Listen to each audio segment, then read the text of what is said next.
안녕하세요. 예, 지금 방금 소개받은 현대모비스 최복은 책임연구원입니다. 그 입사 이후로 거의 25년 동안 CFT 해석만 계속 수행을 하고 있고요. 그간에 이제 저희가 여러 가지 노력들을 통해서 해석자가 제품 개발에 어떤 기여를 할 수 있는지 많은 고민을 하고 그 고민 후에 저희가 이제 개발했던 제시했던 어떤 프로세스의 어떤 변화들에 대한 얘기를 같이 나누고자 합니다. 목차는 저희 해석 조직 간단하게 소개해 드리고요. 그리고 램프 시스템 위주로 해서 먼저 진행되고 있는 프로톨리스 제품 개발에 대한 이해와 그다음에 설계 쪽 그리고 다른 유관 기관들의 VOC 이에 대한 해석 역량 개발 내용 그리고 저희가 이제 본격적으로 이제 오늘 말씀드릴 제품 개발 프로세스 혁신 버추얼 테스트 게이트라는 내용으로 저희가 설명을 드리겠습니다. 그리고 맺은말로 마무리 짓겠습니다. 모비스의 종합 해석 조직은 이제 R&D 부문의 해석 연구 섹터라는 조직이 있습니다. 대략 한 100여 명의 연구원들이 연구를 하고 있고요. 대부분은 이제 가상평가, 죄송합니다. 해석 쪽 업무를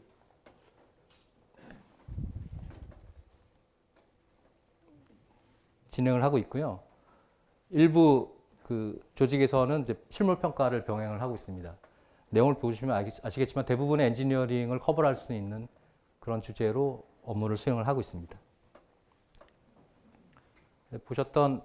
좀 전에 보셨던 각 조직에서 이제 수행하고 있는 대표 업무들을 좀 데몬스트레이션 했는데요.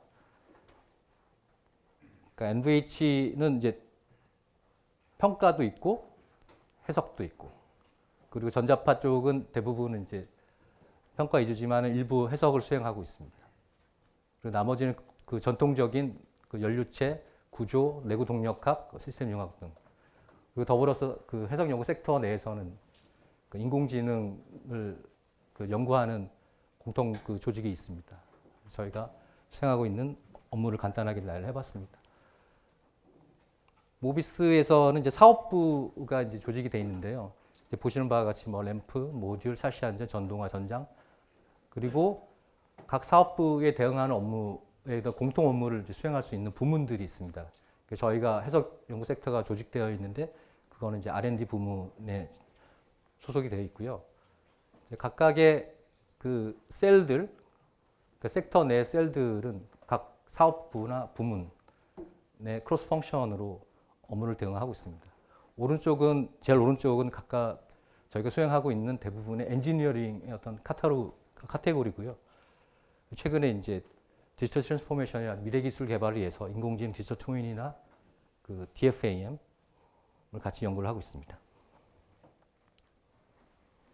제가 이제 소속되어 있는 쪽은 이제 연료체 해석셀이고 연료체 해석셀의 대부분의 업무의 이제 미션은 이제 보시는 바와 같이 이제 열 발생에 따른 제품 온도가 상승됩니다. 각각의 이제 펑션들이 운영이 되면 반드시 열이 발생되고 그 열로 인해서 제품의 어떤 신뢰성이 이제 저하되는 걸 막아야 되기 때문에 저희가 사전에 검증을 하고 있습니다.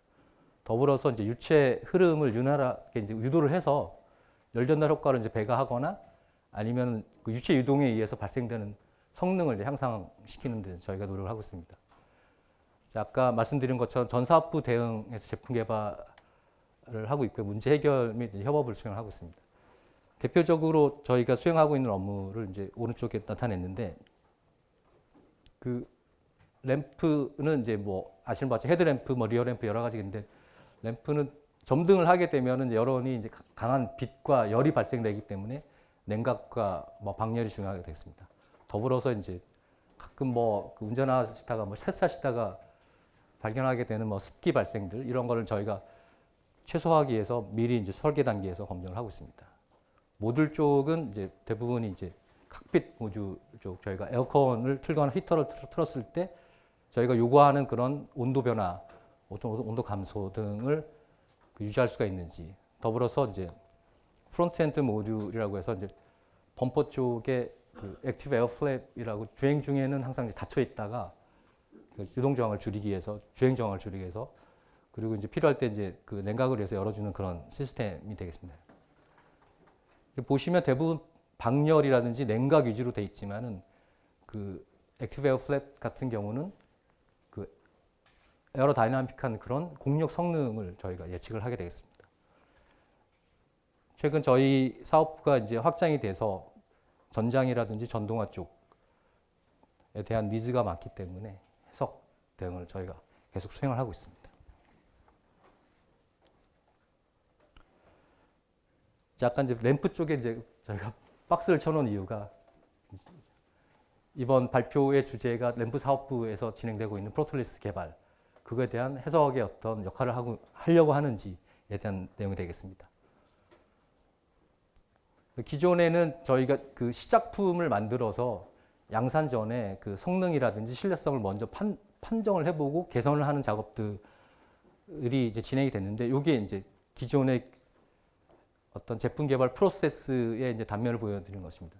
그러니까 설계와 해석을 수행하고 금형을 만들고 금형을 만들고 제품을 만들면 이제 실물 평가를 하게 됩니다. 이제 그때 나온 문제점이라든지 개선해야 될 점들을 이제 체크를 하고 양산 설계에 이제 반영을 하게 되고 다시 해석을 수행하고 금형을 만들고 평가해서 문제가 없으면 제품 개발, 제품 양산에 들어가게 되는데, 그 램프 부품의 어떤 특징 중에 하나가 디자인 변경, 그러니까 디자인으로 이제 승부를 보는 그런 제품이기 때문에 그 굳이 시작 단계에도 금형을 만들고 뭐 체크를 하고 다시 만들고 하는 것보다는 그 쭉 그 연구 단계를 설계 단계에서 노력을 좀 충분히 그 투입을 하면은 좋은 제품이 나올 수도 있겠다. 더불어서 이제 금형을 만드는 거가 돈이 많이 들거든요. 그래서 그리고 그러니까 시험이라든지 금형 만들고 시험하는 그런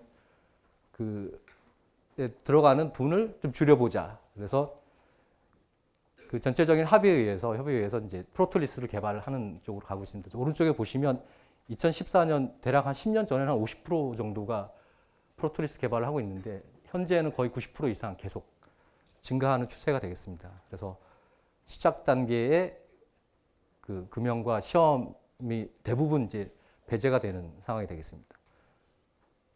근데 이렇게 보면 제품 개발을 하면서 가격 경쟁력이 올라가는 것이 아닌가. 개발비가 줄어들기 때문에. 하지만 그러한 뭐 장점도 있지만 어쨌든 사전에 이제 제품 설계에 대한 검증하는 기회가 조금 축소가 되는 쪽으로 이해가 되기 때문에 품질 경쟁력이 좀 떨어지지 않을까 하는 우려가 있었고, 결국 이제 실물 평가를 대체할 수 있는 이제 설계 검증을 할 수 있는 툴이 필요하다. 결국 해석이 이제 이 업무를 맡아서 해야 되지 않나. 이런 전체적인 그 공론이 이제 생겼습니다. 그래서 이제 오른쪽 하단에 보시는 바와 같이 가격 경쟁력은 올라갔지만 품질 경쟁력이 좀 떨어질 수 있다는 그런 우려의 어떤 그 시소의 어떤 불균형을 해석이라는 툴, 조직, 뭐 능력, 역량 등이 이제 받쳐줘서 품질 경쟁력도 사전에 확보를 해볼 수 있는 그런 프로세스가 필요하다라는 니즈가 생겼습니다. 그 램프 개발하면서 저희가 주로 하는 해석 항목들이 그러니까 연료체에 이제 한정된 항목인데요. 요약을 해보자면 열적 환경에 노출된 램프가 문제없이 작동하는 것을 검토하는 겁니다. 실제로 성능과 신뢰성이 약간 혼재해서 저희가 그 설명을 하게 되는데, 램프의 성능은 광학 성능인데요. 빛을 내서 필요한 부분을 밝게 해주고 필요 없는 부분은 이제 어둡게 해주는, 그게 이제 성능이 되겠고, 그러한 성능이 사용자가 운전을 이제 오랫동안 하고 10년, 차를 뭐 10년 이렇게 계속 몰게 되는데, 그런 펑션들이 문제없이 그 가동이 될 수 있도록 제품을 만들고 그게 만들어졌는지를 평가하는 게 이제 제품 신뢰성 평가가 되겠습니다. 그 연료체 해석셀, 그 CFT 쪽에서는 대부분 그런 제품의 신뢰성을 이제 사전에 확보하는 데 노력을 경주하고 있습니다. 그 왼쪽에 이제 보시는 것이 이제 내열 해석인데요. 그 헤드램프 구조를 잠시 보시면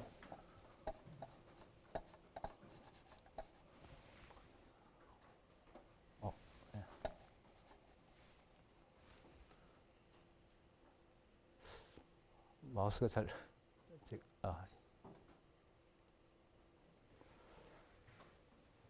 이게 이제 실제로 이제 차 밖에서 보시면 이제 아우터 렌즈만 대부분 보이실 텐데 팬더하고 뭐 범퍼에 가려서 하지만 이제 헤드램프 전체를 이렇게 단풍으로 떼어내 보면은 크게는 이제 그 하우징 바깥쪽 안쪽 하우징 엔진룸 쪽에 이제 하우징과 아우터 렌즈로 이렇게 둘러싸여 있는 큰 덩어리가 되겠습니다. 안쪽에는 이제 아까 말씀드린 그 광학적인 펑션을 구현하는 이제 그 광원들이 있고 광원이 적절한 빛으로 이렇게 방향으로 갈 수 있도록 리플렉션 시켜주는 리플렉터들이 있고 그리고 차량의 이미지라든지 헤드램프의 이제 이미지를 이제 구현하는 이제 베젤들이 있습니다. 아까 말씀드린 것처럼 이제 하우징과 결합이 돼서 밀폐 시스템, 그러니까 완전 밀폐는 아니고요. 이제 벤틸레이션 되는데 전체적인 이제 크게 보면 그 밀폐를 시켜주는 보호를 하는 이제 렌즈가 있겠습니다. 대부분의 회색체들이 플라스틱이에요. 플라스틱 엔지니어링 플라스틱이 이제 뭐 내열 성능이 좀 확보가 되지만 대부분 일반적으로 보면 150도 뭐 좀 비싼 걸 쓰면 200도까지 가지만 150도 미만으로 유지를 시켜줘야 됩니다. 하지만 열원이 그러니까 저희가 뭐 태양광처럼 이렇게 밝은 그런 걸 원하지는 않지만 시인성이 확보가 되기 때문에 강한 빛이 나가게 되고 엄청난 열이 발생되겠습니다. 그래서 저희가 그 디자인성을 확보하기 위해서 유리하게 디자인을 하지만 얘가 점등시켜 보면 문제가 생기거든요. 왜냐하면은 잠시는 견딜 수가 있겠지만 이제 열적인 그 재해를 받기 때문에 열 변형이라든지 혹은 뭐 녹기까지 하게 됩니다. 그래서 사전에 그 점등 혹은 뭐 다른 그 상황 속에서 이 플라스틱 구조물들이 제대로 이제 유지를 하고 있는지를 검증을 하는 것이 이제 내열 해석이 되겠습니다. 그리고 방열 해석은 이제 열원에 대한 저희가 포커스를 두는 거죠. 그러니까 내열 해석은 열원으로 인해서 주변 구조물들이 열해를 입는지 저희가 보는 거고, 방열 해석은 그 기존에는 이제 저희가 벌브 형식의 이제 할로겐 벌브를 많이 썼지만 지금은 거의 이제 뭐 70% 이상 바뀌었다고 보시면 되는데 LED로 바뀌었어요. 그러니까 빛도 유려하고 그 다음에 그 라이프 그러니까 오랫동안 사용할 수가 있고 그리고 전력도 작고 여러 가지 이제 이점이 있기 때문에 대부분 LED를 사용하고 있는데 LED는 다이오드잖아요. 150도 정도의 수준에서 그 밑으로 이제 유지가 되어야지 얘가 예상되는 그 성능을 발현할 수가 있습니다. 그래서 이제 열원 자체의 온도를 떨어뜨리기 위해서 여러 가지 그 쿨링 시스템을 쓰게 되는데 이제 그걸 사전에 검증하는 것이 이제 방열 해석이 되겠습니다. 그리고 이제 보시는 바와 같이 그 여러 자동차에서 왜 이게 이런 현상이 발생되지? 이거 뭐 자연 현상임에도 불구하고 그 램프 안쪽에 이제 습기가 그러니까 수분이 응결되는 그런 현상들이 발생되는데 이게 뭐 그 램프의 어떤 성능에 영향을 주거나 자동차의 안전에 어떤 영향을 주는 건 아니지만은 미관상 그리고 비싸게 준 차가 이렇게 되면 마음이 상하니까 저희가 이런 그 수분 응결, 저희가 습기라고 하는데 습기, 수분 응결이 최소화돼서 아니면 발생하더라도 빨리 사라지게 하는 그런 구조를 저희가 사전에 검증을 하고 있습니다. 더불어 최근에 또 이슈가 됐던 거가 그 기존에는 그 아까 이제 리플렉터라고 해서 광원이 이제 점등을 하게 되면 광원이 빛을 내게 그 사방으로 빛을 내게 되는데 필요한 방향으로 저희가 리플렉션 시켜줘야 되는 그런 구조물들이 있습니다. 그 리플렉터가 되겠고 이제 그게 이제 반사 위주의 어떤 광원이 된다면 최근에는 이제 사이즈도 작아지고 강도도 그러니까 인텐시티도 강해지는 굴절 광학계를 가끔 쓰게 됩니다. 대부분 이제 이쪽으로 이제 마이그레이션이 되는데 굴절 광학계의 이제 문제점은 보시겠지만 아시겠지만 광원은 이제 점광원이라고 이해하시면 되겠고 나가는 빛은 평행으로 나가야 되는데 거꾸로 태양광은 이제 평행으로 들어오죠. 평행으로 들어오면 이제 초점이 이제 발생할 수밖에 없습니다. 초점이 정말 그냥 수평에서 들어오면 광원에 매치게 되는데 광원은 큰 문제가 없으니까 다른 부분 플라스틱 구조물이 아까 말씀드렸죠. 150도 미만으로 유지가 되는데 그 빛이 어떤 각도를 이렇게 그러니까 태양광이 일정한 각도로 임의 각도로 들어오다 보면은 이런 뭐 굴절이라든지 반사 이후에 또 굴절이 돼서 초점이 맺히게 되는데 그게 이제 베젤 등에 이제 맺히게 되면은 열애가 발생되고 이렇게 보시면 뭐 그 클레임이 가끔 들어오는 경우가 있습니다. 그래서 저희가 한 4가지 정도로 그 CFT 쪽에 그 부문이 대응하고 있는 해석 사례가 되겠습니다.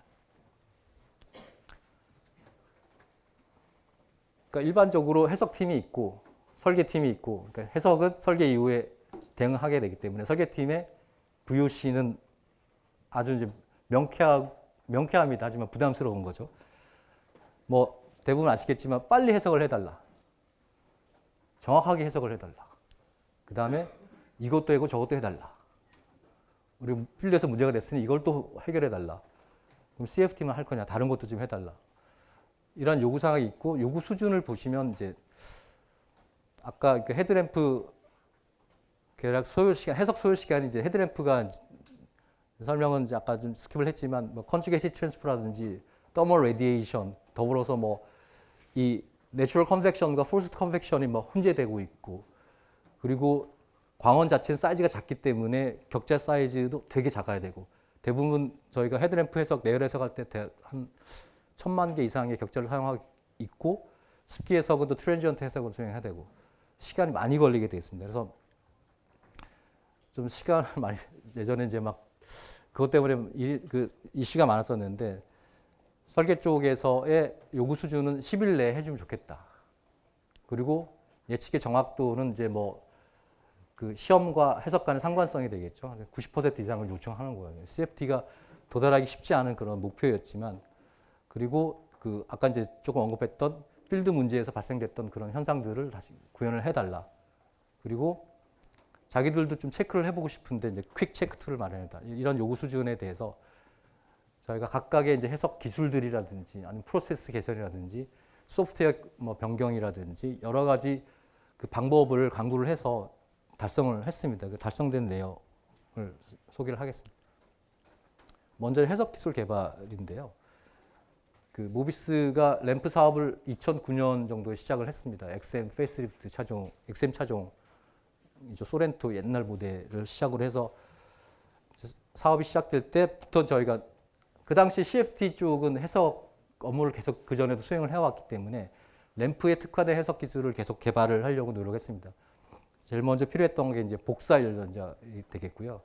그 다음에 그 온도가 엄청 그 베리에이션이 심하기 때문에 기존에 그냥 상온 물성을 쓰기에는 너무나 해석과 시험의 어떤 차이가 많이 나서 그 열 물성을 온도에 따라 측정을 했습니다. 그리고 습기 해석을 2010년 정도에 시작을 했었고요. 근데 복사 열전자를 하다 보니까 필요했던 거가 또 복사 물성입니다. 일반적인 문헌이라든지 이런 데서 사용되는 그런 물성하고는 전혀 차이가 많이 났었고 저희가 직접 측정을 해서 물성 dB를 확보를 했고요.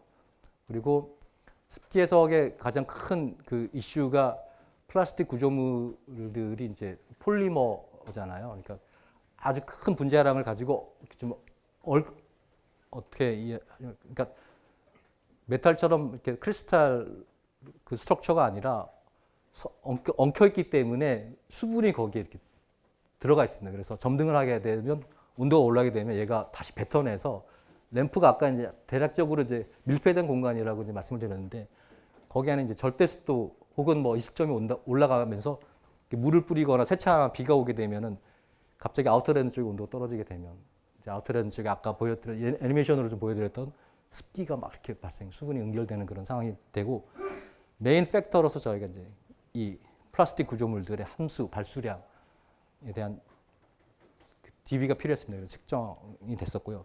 그러니까 LED로 광원이 바뀌면서 이제 LED에 대한 관심을 갖게 되고 그 설계 쪽에서도 이제 빠른 대응을 이제 요청하기 때문에 이제 아까 뭐 발표 때도 언급이 됐지만 ROM, 리듀스드 오더 모델에 대한 관심이 있어서 저희가 이제 그런 것도 개발하게 됐고 최근에는 이제 많이 포커스를 두고 있는 거가 AI 기반으로 저희가 해석을 이제 나중에 또 보여드리겠지만 정말 꾸준하게 저희가 수행했고 많은 양의 해석을 수행했기 때문에 그 해석 결과 DB를 어떻게 잘 사용할 수 있을까라는 고민에 바로 답이 나왔습니다. 그러니까 머신러닝이라든지 딥러닝을 통해서 모델을 해석을 성능을 바로 예측할 수 있는 그런 모델을 저희가 개발을 했고요.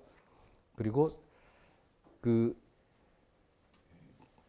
커스터머에게 전달되는 해석 결과의 중요성, 그러니까 정확성도 중요하지만은 우리가 이제 차후에 이 DB를 가지고 계속 그 ROM이라든지 뭐 머신러닝이라든지 써야 되기 때문에 모델 자체의 완성도를 계속 높이기 위해서 저희가 디지털 트윈 방식을 이용해서 해석 모델과 실제 모델을 같이 동시에 운영하면서 해석 모델을 고도화하는 그런 작업도 계속 수행을 하고 있습니다.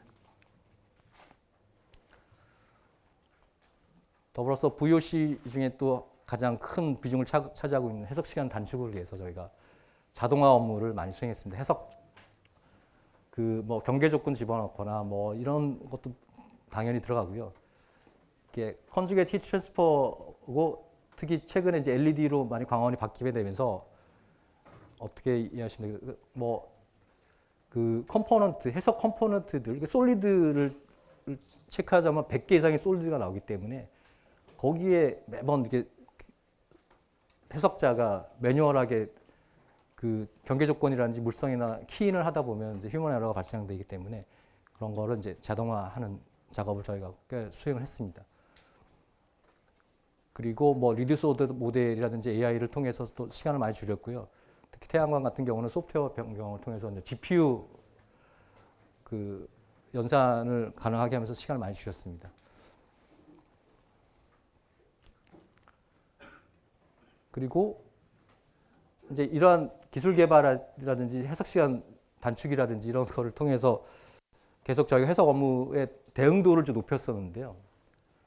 요게 그 헤드램프 한 차종의 헤드램프에 개발을 할 때 저희가 보고서 작성된 평균 것을 저희가 최근에 그 계산을 해보니까 대략 한 30여 건이 나옵니다. 그러니까 한 차종의 한 헤드램프에 대해서.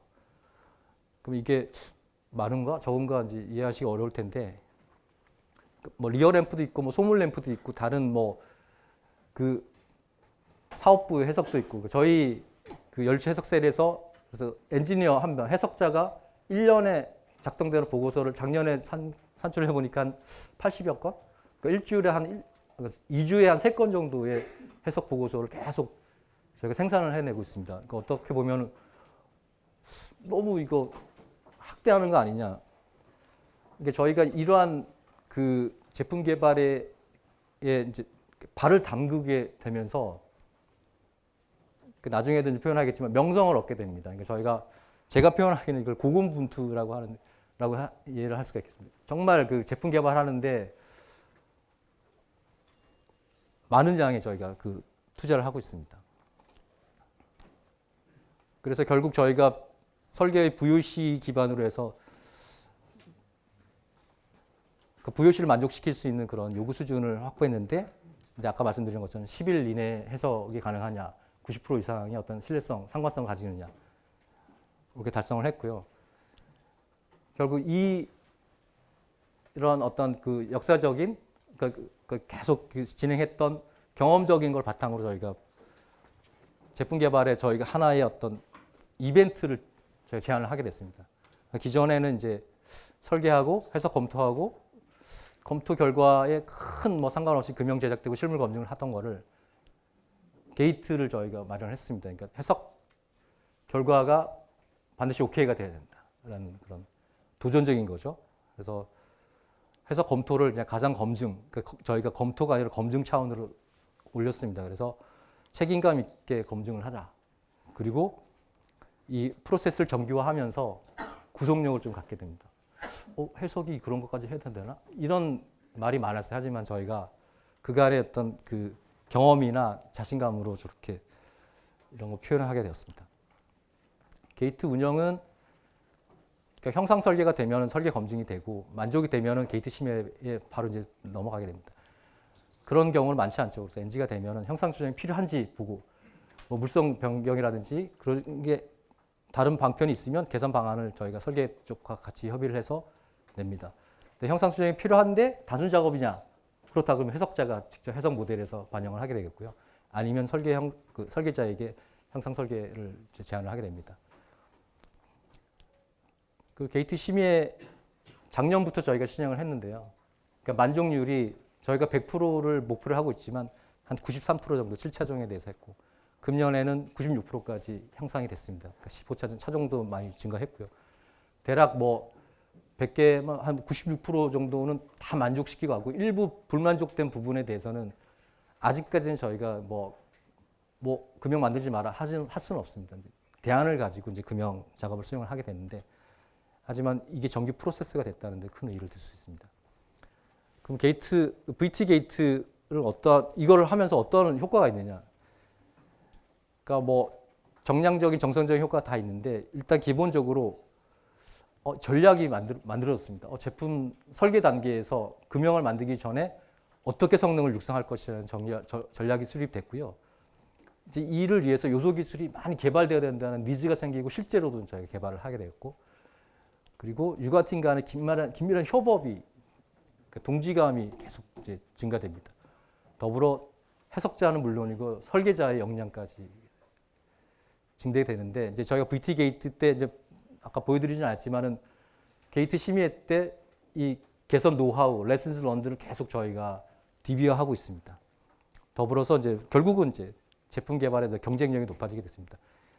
그러니까 실물 검증을 대체하는 정도의 수준으로 저희가 하기 때문에 가격 경쟁력이 확보가 됐고 선제적으로 성능을 육성하면서 품질 경쟁력도 확보됐다고 저희가 자부합니다. 무엇보다도 과학적 검증 기반의 제품 개발의 어떤 풍토가 조성이 됐다는 거죠. 그러니까 기존에 뭐 설계 노하우라든지 아니면 뭐 그 설계 가이드 이런 식으로 이제 제품 개발하던 거를 검증을 해보는 거예요. 예전에 잘 됐던 거 또 쓰는데 뭐가 문제냐? 그럼 예전에 게 최선이냐? 이런 걸 검증하는 그런 기회를 갖게 됐다는 것이죠. 발전 전략입니다. 저희가 이제 그러면 VT 게이트를 계속 수행하면서 어떤 게 더 추가적으로 진행이 되야 되느냐? 설계 단계에서도 검증을 해봐라. 그러니까 설계를 지금까지는 이제 설계를 해온 거를 저희가 검증을 수행하는데 설계가 제대로 설계가 됐는지 설계자가 어떻게 검증할 수 있지 않을까 그래서 저희가 설계자 자가 검증의 어떤 프로세스를 준비를 하고 있습니다. 그래서 프론트 로딩을 강화하게 되는 것이죠. 이제 이때 해석 부분에서 어떤 역할을 해야 되느냐? 설계자 검증 툴을 개발하는 것입니다. 이제 기존에 많이 쓰고 있던 DB 기반의 어떤 디지털 설계 가이드 이외에 아까 잠시 이제 설명드렸던 해석 결과의 DB와 딥러닝을 이용해서 이제 AI를 통해서 CNN과 AI를 통해서 이렇게 아주 유사한 수준으로 해서 그러니까 제품의 어떤 성능을 유추할 수 있는 그런 프로그램이 개발됐고요. 더불어서 이제 그 CA CAD 카티아에 인베드된 CA 툴을 쓰는 것 실제로 좀 설계자가 꺼려하지만 저희가 자동화를 수행하면서 간단한 모델들은 CAD에서 바로바로 해결할 수 있는 그런 설계자 자가 검증 툴을 이제 개발하고 있습니다. 이제 마무리를 지어야 될 건데요. 저희가 그 고군분투 속에 제품 개발에 정말 참여를 하게 되면서 명성을 저희가 얻게 됐습니다. 해석자 조직의 어떤 명성을 구축하게 되면서 이 명성은 이제 제품 개발에 대한 해석자의 주인의식 그리고 책임감, 헌신이 되고 그다음에 협업도 이제 기술적인 리딩을 통해서 협업을 하기 때문에 저희한테 많이 기대고 있습니다. 그리고 CA 주도의 생산적인 개발 이벤트를 이제 구축하고 그리고 제품 경쟁력 강화와 보면 이제 기술 개발도 촉진되고 역량 증진되고 협업도 확도되는 VT 게이트. VT 게이트가 실제는 도전적이었지만 이를 통해서 저희가 얻는 확대 재생산되는 이득이 많았다는 것을 좀 말씀을 드립니다. 그리고 무엇보다도 그 큰 이득은 과학적 검증 기반의 제품 개발 어떤 풍토가 조성이 되고 더 나아가서 설계자도 검증을 해볼 수 있는 그런 그 기회가 제공되면서 설계자가 과학적인 어떤 검증의 경험이 축적이 되면 그 경험이 노하우가 돼서 그 노하우 기반으로 제품이 초기에 설계될 수 있는 좀 변화가 이루어지지 않을까 이런 생각이 듭니다. 결국은 이제 언제나 누구나 이제 어디서나 이렇게 해석을 수행할 수 있는 그런 CFD 민주화가 이제 구현이 되어야 된다라는 생각이 듭니다. 이상 발표를 마치겠습니다. 감사합니다.